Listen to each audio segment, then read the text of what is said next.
Yunus Emre Hazretleri'nin inanılmaz hayat hikayesi.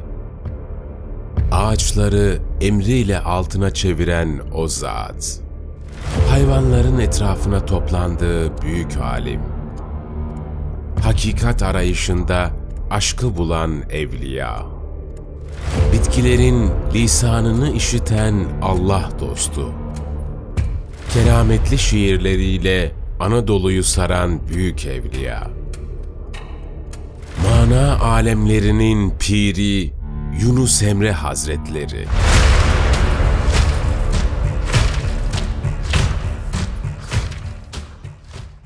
Kul Yunus ve Aşık Yunus olarak da bilinen Yunus Emre Hazretleri 1240 yılında Sarıköy'de doğmuştur. Yunus Emre Hazretleri Anadolu'da Türkçe şiire öncülük etmiştir. Her ne kadar ümmi olduğu söylense de tasavvuf yoluna girmeden önce iyi bir medrese eğitimi almış olduğu rivayetlerde geçmektedir. Yunus Emre Hazretlerinin iyi derecede Farsça, Arapça bildiği söylenmektedir. Yazdığı bazı beyitlerden Maraş, Kayseri, Tebriz, Nahçıvan, Yukarı Azerbaycan, güneyde ise Bağdat ve Şam'ı dolaştığı anlaşılmaktadır. Yunus Emre Hazretleri, Kur'an-ı Kerim'i ve Peygamber Efendimizin aleyhissalatu vesselam hayatını çok iyi bir şekilde anlamış, ayet ve hadisleri kendine özgü, sade bir üslupla şiir kullanarak anlatmıştır. Şiirlerinde Allah sevgisiyle dolu bir hayatı nasihat etmiştir. Yaşadığı dönem, yani 13. ve 14. yüzyıl, yoksullukların, ağır kuraklığın, kavga ve savaşların olduğu, kötülüğün bütün coğrafyada gezdiği, ümitsizliğin insanların gönül ve zihin dünyalarını yıktığı bir zamandı. İşte böylesine bir dönemde Yunus Emre Hazretleri insanlara Allah'ın varlığını, sevginin ve barışın gücünü şiirleriyle anlatıyordu. Hacı Bektaş-ı Veli Hazretleri ile tanışması. Yunus Emre Hazretlerinin yaşadığı köyde kuraklık baş gösterir. Toprağın bir damla suya muhtaç olduğu kuraklıkta nice evler susuz kalmış, sayısız insan hastalanmıştır. Bu zamanda henüz gençlik çağında olan Yunus Emre Hazretleri, darda kalanların dost kapısı olan Hacı Bektaş-ı Veli Hazretlerinin dergahına doğru yola çıkar. Yolda eli boş gitmemek için alıç meyvesi toplar. Hacı Bektaş-ı Veli Hazretleri kapısına gelenleri sevgi, muhabbet ve cömertlikle karşılandığı bilinen bir zat idi. Gelenleri güzelce misafir ederdi. Lakin Yunus Emre Hazretleri gençliğin verdiği heyecanla biraz aceleci davranır. Bu durum Hacı Bektaş-ı Veli Hazretlerinin kulağına gider ve o genç Yunus Emre Hazretlerine şu haberi gönderir. Buğday mı ister yoksa erenler himmeti mi? Bu sorunun üstüne genç Yunus Emre Hazretleri buğday istiyorum cevabını vermiştir. Hacı Bektaş-ı Veli Hazretleri tekrar haber gönderir ve şöyle buyururlar. İsterse getirdiği alıcın her tanesine nefes verelim. Fakat genç Yunus Emre Hazretleri buğdayda ısrarcıdır. Hacı Bektaş-ı Veli Hazretleri sorusunu yineler. İsterse her çekirdek tanesine himmet edeyim buyururlar. Fakat Yunus Emre Hazretleri yine buğday ister. Buğdayları alıp yola çıkan Yunus Emre Hazretleri bir anda o erlik imtihanını fark eder ve pişmanlıkla geri koşar. Döndüğünde ise Hacı Bektaş-ı Veli Hazretleri ona şöyle buyurur. Senin kilidini Tapduk Emre Hazretlerine verdik, ona git.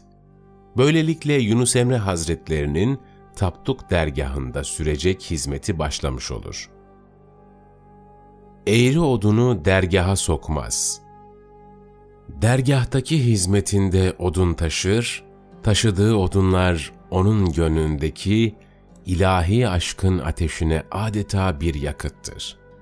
Öyle ki sanki o odunları toplarken gönlü ilahi aşkın ateşiyle pişmektedir. Zira 40 yıl boyunca dergaha tek bir eğri odun bile getirmez. Hocası Tapduk Emre Hazretleri elbette bunun farkındadır. Tapduk Emre Hazretleri bir gün sorar: "Yunus, bakıyorum dağdan kestiğin odunların hepsi kuru, hepsi düz. Meraklandım. Acaba ormanda hiç eğri odun yok mudur?" Yunus Emre Hazretleri buyurur: "Ormanda eğri odun var olmasına var ama sizin dergahınızdan içeri odunun bile eğrisi giremez efendim." Yunus Emre Hazretlerini gönüllere dost yapan, Allah'a olan sadakati, sabrı, tevekkülü, doğruluğu ve bağlılığıdır. Yunus Emre Hazretleri için hocasının hakkı Allah'ın hakkıdır. O, bu hizmeti ve hocasına olan sadakatiyle anılır. Allah'ı zikreden çiçek. Günün birinde Tapduk Emre Hazretleri dergahındaki dervişlerinden çiçek getirilmelerini buyurur. Hepsi verilen vazife ile kırlara dağılır ve bulunabilecek en güzel çiçeği şevkle ararlar. Yunus Emre Hazretleri de onlara katılır. Herkes beğendiği çiçeği özenle seçer. Toplama işi bittikten sonra dergaha geri dönerler. Tüm dervişler topladıkları birbirinden güzel çiçekleri Tapduk Emre Hazretlerine verirler. Fakat Yunus Emre Hazretlerinin elinde solmuş durumda sarı bir çiçek vardır. Şeyhi, "Neden bu çiçeği getirdin?" diye sorduğunda Yunus Emre Hazretleri şöyle cevap buyurur: "Efendim, sabahtan bu yana size layık olabilecek bir çiçek bulabilmek adına her yeri dolaştım durdum. Birbirinden güzel çiçekler buldum. Ama sorun şu ki, hangisini koparmak için elimi uzattıysam, çiçeğin Allah, Allah diye zikrettiğini işittim. Bunu duyunca da hiçbirini koparamadım. Tam geri dönmeye hazırlanıyordum ki, bu elimdeki solgun çiçeğe denk geldim. Bana seslendi: 'Beni koparabilirsin. Benim vaktim artık doldu. En azından bir dervişin elinde hayatımı kaybedeyim.'" Tapduk Emre Hazretlerine dilediği af. Yunus Emre Hazretleri yine bir gün Tapduk Emre Hazretlerinin himayesi altında hizmet ederken kendi kendine düşünür. "Gelişimden bugüne bir başkalık göremedim" diyerek üzülür. Yıllarca canla başla çalışmak, bu sevgi ve bağlılık gönlümde neyi aydınlattı, gözümden hangi perdeyi kaldırdı, hangi gerçeğe ulaştım diye düşünür. Ve nihayet biçare Yunus Emre Hazretleri dergahtan ayrılıp kendisini kemale erdirecek bir başka kapı aramaya karar verir. Sessiz ve sedasız bir şekilde dergahtan ayrılıp yollara düşer. Yolda kendisi gibi kamil bir kapı arayan iki kişiyle dost olup birlikte dolaşmaya başlarlar. Beraberliklerinin ikinci günü acıktıklarında dostlardan biri dua eder ve kendilerine semadan bir sofra ikram edilir. Yiyip içip şükrederler. Yunus Emre Hazretleri bu hale son derece şaşırır, sonra "Bunlar bir kapıya hizmet etmeden bu kemale erdikleri halde ben onca yıldır yaptığım hizmetimden bir şey elde edemedim. İyi ki o dergahtan ayrılmışım" diye düşünür. Ertesi gün yine acıktıklarında ikinci derviş dua eder. Tekrar bir sofra ikram edilir. Yiyip içip şükredip yollarına devam ederler. Nihayet bir sonraki gün yemek için dua sırası Yunus Emre Hazretlerine gelir. Her iki derviş de "Haydi derviş, sıra sende, dua buyur" derler. Yunus Emre Hazretleri telaşa kapılır. "Dostlar, benim duamla bir yaprak bile kımıldamaz. Ne olur beni bu işte mazur görün. Benim mertebem çok aşağılardadır. Öyle sizin gibi hak katından sofra ikram edilecek bir kimse değilim ben" buyurur. Dervişler itiraz edip "Olmaz derviş kardeş, usulümüzü bozamayız, haydi dua buyur" derler. Ne söylese derviş arkadaşlarını razı edemeyeceğini anlayan dertli Yunus Emre Hazretleri, çaresiz bir şekilde ellerini yüce dergaha kaldırır. "Ya Rabbi, bu aciz, miskin Yunus kuluna şu dervişlere gönderdiğin sofradan ikram ettin. Şimdi o sofra için dua ve iltica sırası bana geldi. Sen benim günahlarıma bakmayıp lütfunla muamele buyur. Beni mahcup eyleme. Allah'ım, onlar kimin hürmetine sana dua edip lütfa nail oldularsa, ben de o has kulun hürmetine sana niyaz ediyorum diye içli içli yalvarır. Ellerini henüz yüzüne sürmüştü ki, kendilerine gayet müzeyyen 10 kişilik büyük bir sofra ikram edildi. Hem Yunus Emre Hazretleri şaşırır, hem de arkadaşları sorar. Ey derviş kardeş, hani sen dua bilmezdin? Söyle bakalım, nasıl bir dua ettin ki Cenab-ı Hak böylesine bir ikram gönderdi? Şaşkın ve dertli Yunus Emre Hazretleri, şahit olduğu esrar karşısında iradesizleşmiştir. Hiçbir şey söyleyemez. Bu hal kendisine bir muamma olur. Bu manevi sırrı henüz çözemediği için önce arkadaşlarından izah ister. Evvela siz söyleyin dervişler, sizler nasıl dua ettiniz buyurur. Onlar da, derviş kardeş, bizler Tapduk Emre Hazretlerinin kapısında 40 yıldır dillere destan bir şekilde sadakat ve ihlasla hizmet eyleyen Derviş Yunus'un yüzü suyu hürmetine dua ve niyaz eyledik derler. Bu gerçeği duyan Yunus Emre Hazretleri, manevi bir şokla ilkilerek, gönlünün derinliklerinden kopan bir eyvah feryadı ile yerinden fırlar.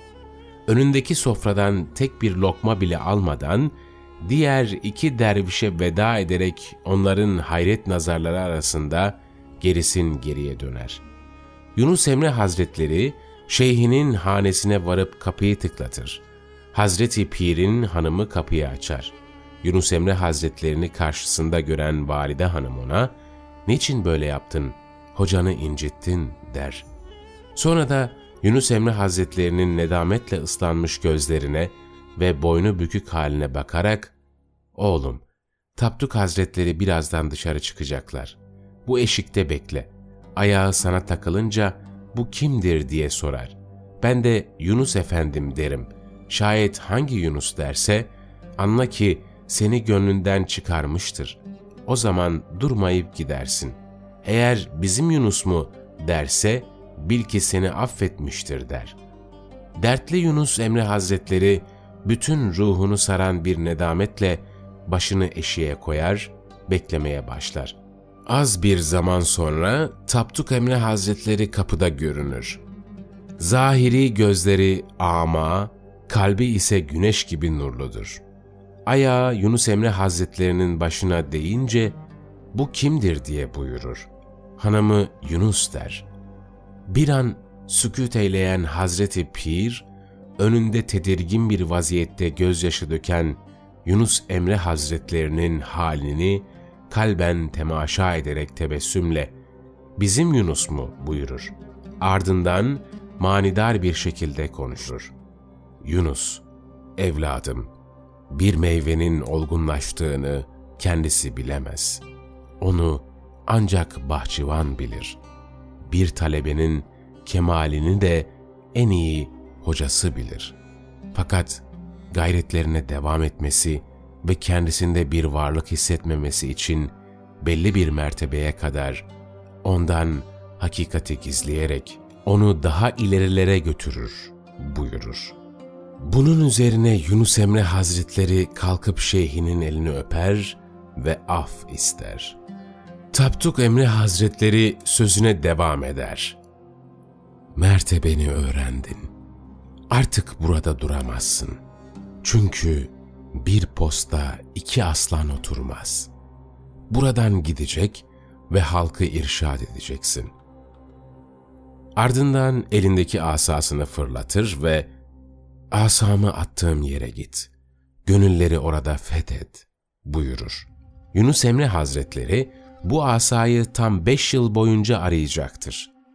Yunus Emre Hazretleri, Tapduk Emre Hazretlerinin yanında geçen 40 yılın ardından hocasının isteğiyle Anadolu'da irşada başlar. İrşad vazifesi birbirinden güzel sözlerle hakkı anlatmaktır.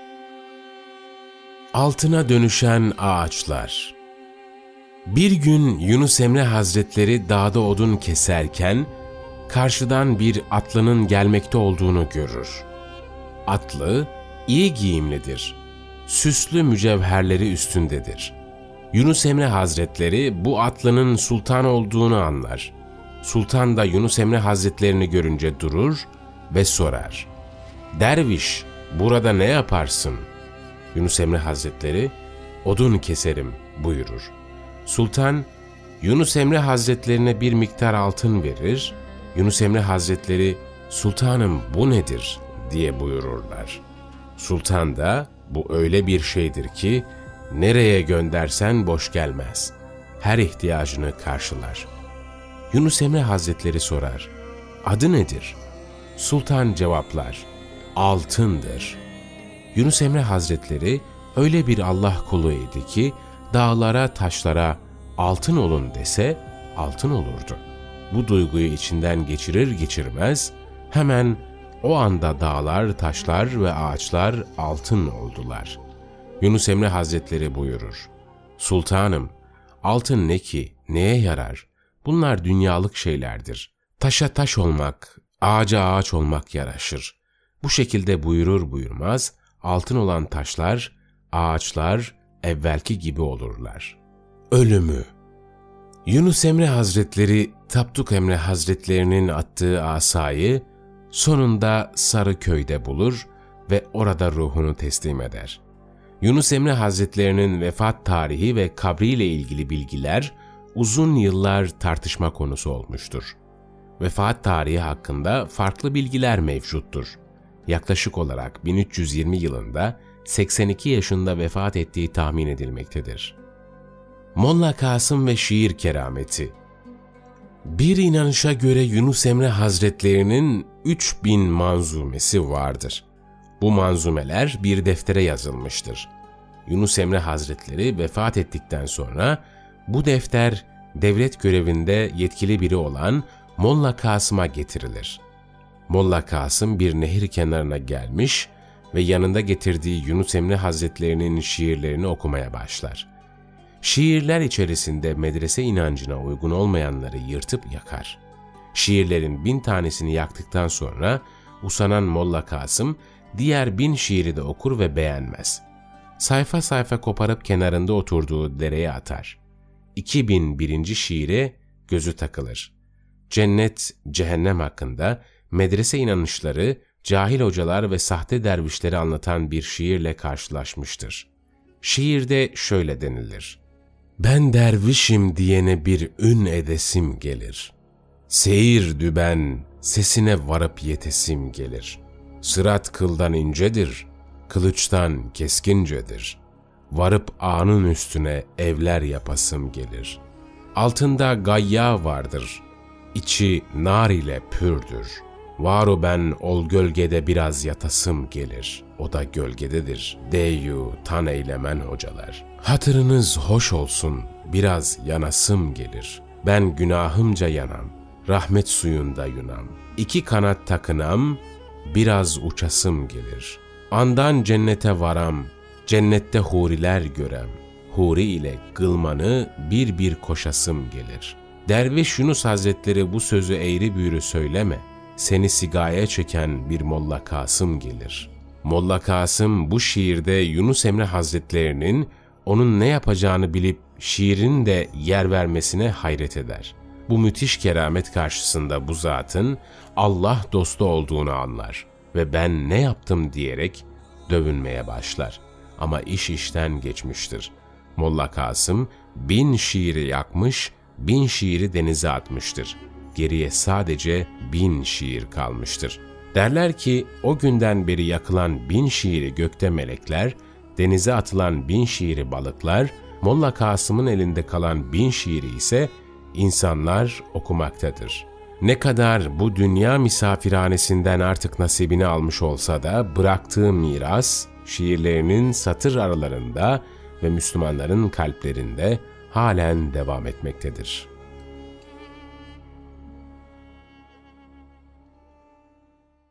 Siz de Hayalhanem'in yurt içi ve yurt dışı projelerine destek olmak için buradaki linke tıklayarak online bağışta bulunabilir veya aşağıdaki iletişim numaralarından bizlere ulaşabilirsiniz.